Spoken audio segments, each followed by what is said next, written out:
All right. Good morning, millionaires. Good morning, millionaires. Hope you're feeling good. You have something special. You have greatness in you. Hello, this is Les Brown, and you're in the right place at the right time because we're going to bring the millionaire out of you. Facts. Just hold on. Facts. Everybody ready? Make sure you share this thing. Thank you. Give me a replay, gang, if you're watching the replay. I'm always interested to see who's going back and kind of doing some studying. Who's investing their time, not just killing their time, because we in business, baby. If you're in business, then one thing that you may want to do, my first success tip this morning is make sure that you join our newsletter. It's called Entrepreneurishment. Same name as our Facebook group, Entrepreneurishment. So please, y'all, make sure you register for that thing because every week you're going to get some of the best and most powerful tips for entrepreneurship that you probably ever heard. A lot of the stuff that is really vital for you to understand about entrepreneurship, you can't learn in school. Now, why do you say that, Hazik? What do you mean by that?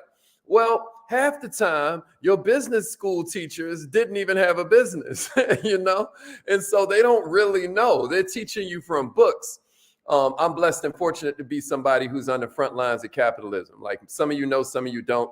But our business has made the Inc. 5000 list of fastest growing companies in America 2 years in a row. And we're headed for the third year. But today we're going to talk about some ways you can accidentally lose. Does that make sense? Yeah. What's up, Patrianne? Good morning. Good morning. What's up, Yuli? Good morning. Let's get it. Yeah. Coach Carvel is in the house. All right, y'all. Good morning to everybody who is here. Make sure you share this thing, whether you're watching from LinkedIn or you're watching from Twitter or you're watching from my timeline or you're watching from the Facebook group or any of the Facebook groups. If you're a credit repair business owner, if you're in the Black Achievement Fund group, I mean, we got people like watching and tuning in from all over. Don't think just because you're in a room that only has a couple people that there's only a couple people on here with you. We all in this together. But here's my question to you, no matter where you're tuning in from. What do you think is holding you back in your business? Or, if you're still working on your business idea, what's holding you back in your career? What could make your business fail? They call it a memento mori, a memento mori. If you can know in advance the reason you normally fail, a lot of times you can prevent it. Does that make sense? That might be something good to type in the comments. If you can know the reason that you normally fail in advance, you can probably stop it from happening. Does that make sense? Maybe you should jot that down in your notes because the seed of this lesson this morning is coming from this book. This cat that was the president of Coca-Cola, he wrote this book called The 10 Commandments for Business Failure. The 10 Commandments for Business Failure. And a bunch of the stuff I'm about to share with you today is from that joint right there. Yeah, coach. Yeah, coach. I substituted a business class, and the students said we learned more in one class than he taught us all year. Ain't that something, coach? And I know you got it in you, babe, because you hear every day. You know what I mean? I hope everybody can hear me. Baby boy, baby girl, I hope you understand that the only thing stopping you from hitting the next level is something you don't know yet. That might be something else to write in your notes. If you learn more, you earn more. That's the beauty of living in capitalism. So why do businesses fail? Let's get into it. Here's the first one I got for you. They stop taking risks. They stop taking risks. I dare you ask yourself, what are 3 big risks I've been avoiding? Can somebody type that in the comments for me? What are 3 big risks I've been avoiding? If a ship is in the harbor, it's safe. But that ain't what ships are designed for. Can I get a witness? If there's a ship in the harbor, it's safe, but that ain't what ships are made for. Check it out. Smooth seas don't make skilled sailors. You get what I'm saying? What I'm saying is if you quit taking risks, then you're guaranteeing failure for yourself because you can only grow or die. And like we said yesterday, there's no growth in the comfort zone. There's no comfort in the growth zone. The minute you decide to not take a risk is when your competitors is going to shoot past you. Am I making sense? It's not the incompetent who destroys an organization a lot of times. It's not the incompetent that's destroying your team. It's not the incompetent that are your biggest risk for failure. Because check it out. A lot of times the incompetent never get in a position to destroy it, right? They're incompetent. I'm going to tell you who normally destroys things. It's the people who've achieved a little something and they want to rest on their achievements instead of go and create some new ones. That's who's jacking you up. Huh? This is why we always repeat to you, what got you here ain't going to be what gets you there. Share this, somebody. Do me a favor and share this, Patrian. Do me a favor and share this, Carvel. This is important. I hope you're catching this. Here's the second way that you can lose quite accidentally when it comes to business or even your career. Check it out. Totally rely on experts and research to make the decisions for you. Totally rely on experts and research to make the decision for you. I'm going to tell you something wild, y'all. The more wealthy you get, and this is why so many of you have the power to prescribe a lot more than you think. You have the power to prescribe in a lot larger a quantity than you're thinking. You hear me? I dare you consider that a little bit this morning, because the richer a person is, the more apt they are to depend on experts. The more apt they are to depend on expert advice. The more apt they are to seek out authority. This is what the wealthy do. But it's also how the wealthy lose. Now, for you, it's a good thing that the wealthy do that, because what that means is you can make yourself a micro expert. What do I mean by micro expert? That means instead of you just being an expert on animals, maybe you're an expert on the tree climbing dragon koala bear. You know what I mean? Maybe you're an expert on the mating habits of the tree climbing dragon koala bear. Well, who's going to come and defeat your knowledge in that? And then here's what else. When you're a micro expert, you can just go Google a couple articles and you automatically know more than everybody else in the room, which is all you need to be an expert. Not to be confused with a master. We said an expert. And an expert just knows more than everybody else that's in the room. You get what I mean? What's my point? My point is, just as easily as you can create wealth when you're climbing up the ladder, you can blow wealth really easily when you're already up the ladder if all you do is rely on experts for precisely the exact same jewel that I just now gave you. Because the same way you can go and learn the mating habits of a tree climbing dragon koala bear, you got me? Somebody else can say the same thing. And if you're constantly relying on these experts, if you're constantly relying on these people who have said they specialize in this, then what you're doing is you're messing up a rule that Michael Jackson was like, yo, I'm the captain of my ship. I listen to everybody, I take opinions, but the final decision is mine. This is going to be your key to success. This is going to be one of your keys to success. I hope I'm making sense. Are y'all catching this? Here's the third one I got for you. Always ask yourself, what would the founder have done? That's the way to blow that bag. That's the way to jack it up. Do you know when you were a little kid, if you were to research all the top companies and all the top product categories, do you know 90% of them won't exist? The race don't go to the strongest. The race don't go to the fastest. The race goes to he who adapts the quickest. So if you're always asking yourself before you make a decision, what would the founder do? Yeah, you might stick to the same values. You might stick to the same principles. But if you use the same tactics when it's a whole different set of circumstances, there's no way you can't lose. You got me? There's no eternal formula for success. 80% of the knowledge that you learned 5 years ago is already obsolete. Am I making sense? So that's another way to mess up if you're always asking, what would the founder do? You feel me, Cindy? Good morning. Let's go. Share this on your page, Cindy. Share this to a group. All right, here's number 4. Concentrate on your competitor instead of your customer. That's another way to lose. That's another way to lose accidentally. You hear me? You can accidentally lose by just focusing on your competitor. See, we believe in collaboration over competition. What about you? I don't know how many of you are familiar with John Wooden. He was a legendary basketball coach. He was with the UCLA Bruins, right? But he wasn't just an incredible coach.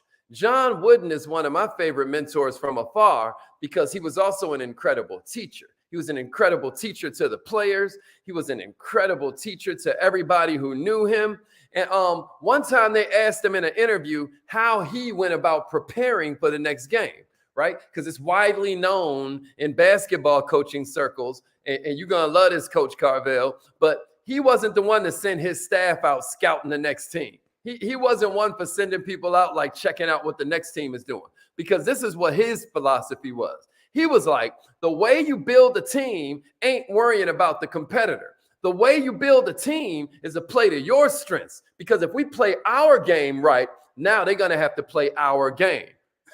Instead of us playing their game, they got to play our game. What John wouldn't realize is that it's much better to spend time making your team better than trying to compete with somebody else or anticipate what somebody else is going to do. Y'all got me?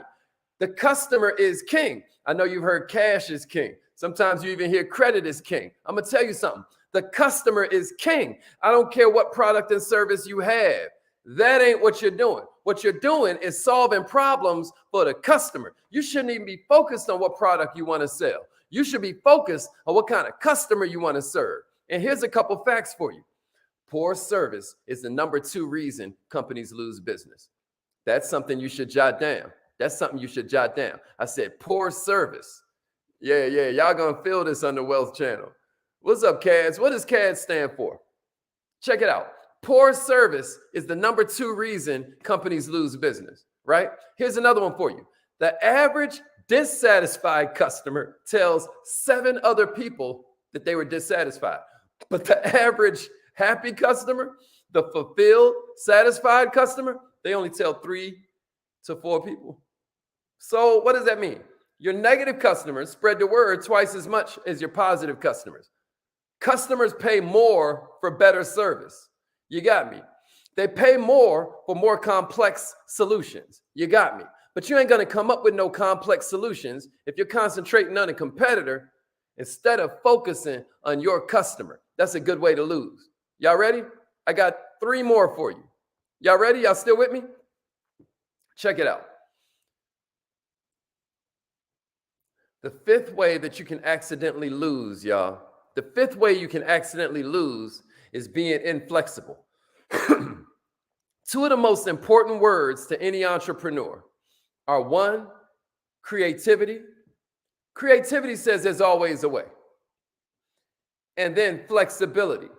Flexibility says there's always more than one way. The reason why I'm always harping on you building your creative skills, you building your imagination, the reason I'm always trying to encourage you to order these, vision board coloring books or get into vision boards, get into sparking your imagination. On Obsessed with Success, we did a whole training on these 10 different ways to spark your imagination. Like the brain don't work off pressure. Oh, I really need to come up with an idea. The brain works off stimulation, right? Like if you always read Home and Garden and you never read Guns and Ammo, you should pick up a Guns and Ammo. You're going to get an idea. If you always read Sports Illustrated and you never read Vogue, you should pick up a Vogue. You're going to get an idea. You with me? Being inflexible is an easy way for your business to fail accidentally. A wise man once said that inflexibility is one of the human being's worst failings. You can learn to check being impetuous. You can learn to overcome fear when you got a little confidence. You can overcome laziness with just a little smidge of discipline. But if you have an inflexible mind, there's no antidote. You got me? It carries within it the seeds of its own destruction. Why? Because the world is constantly changing. Generating flexible thinking means that now you're putting an emphasis on planning, on preparation, on high quality, strategic, rational thinking, right? Because once you're prepared, you can handle whatever comes along, and that allows you more flexibility. Am I making sense? You also want to make sure that you're putting that in your culture, that instead of letting people laugh at that teammate that came up with that really good idea, instead of disparaging them, because maybe the idea is a little crazy, what you want to do is celebrate them. because everybody else is watching how you treat this person if you're the leader. I guarantee you, if you'll create a culture of improvisation and innovation, you're going to watch your company make more money. You're going to watch your team generate more impact. You're going to watch your territory expand. Am I making sense, y'all? Here's number 6, y'all. Here's number 6. Look to somebody else to do your thinking for you. That's a way to accidentally lose, y'all. There's an author that calls this mental flabbiness. Mental flabbiness, right? We in this pressurized society. Everybody's out of shape. But the ones who are out of shape mentally are the ones that usually fall victim. They're the ones that usually get pimped. They're the ones that usually get the bejesus knocked out of them, right? Because they're falling victim to the ideas and the systems and the agendas of other people.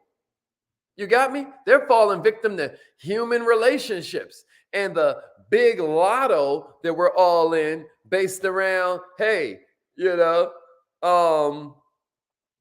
geography put me near this person, or my job put me near this person, and now that's your brain trust?